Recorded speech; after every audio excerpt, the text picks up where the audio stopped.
Hi everyone, I'm Erica F. Babanto. For today's video, we're going to talk about the presentation of data. What is presentation of data? Data presentation is defined as a process of using various graphics formats to visualize, represent the relationship between two or more data sets so that an informed decision can be made based on them.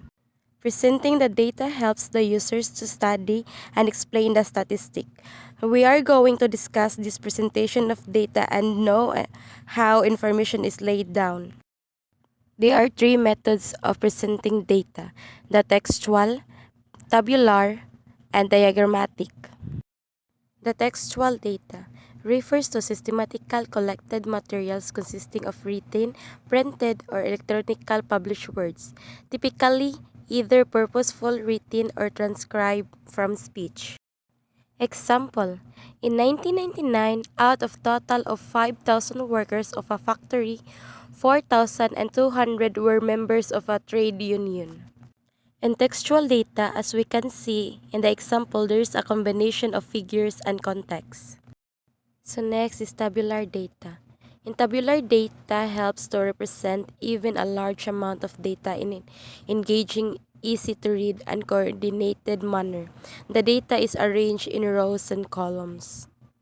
There are parts of statistical table. First is table heading, consists of the table numbers and title, tabs, classification of categories which are found in the left side of the table body of a table.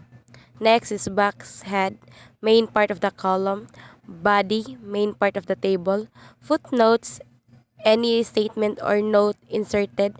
Last is source note, is a source of statistic. Last method is diagrammatic data. Graphic presentation used to illustrate and clarify information are essentials in presentation of scientific data, and diagrams are complementary to summarize this table in an easy, attractive, and simple way. They have powerful impact on imagination of people. There are types of graphs that use in diagrammatic data. First is histogram, a combination of vertical bar chart and line chart. Histogram is a great tool to illustrate data distribution. Last is continuous variable in x-axis is broken into discrete intervals and the frequency is determined the bar high. Next is bar graph, widely used, easy to prepare tool for comparing categories of mutual exclusive discrete data.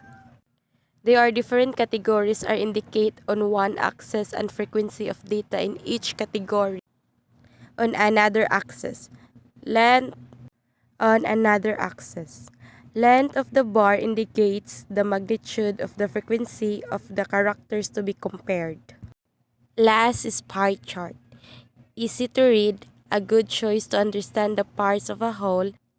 It is a good practice to order the pieces of the pie according to size. Always ensure the total of all pieces add up to 100%.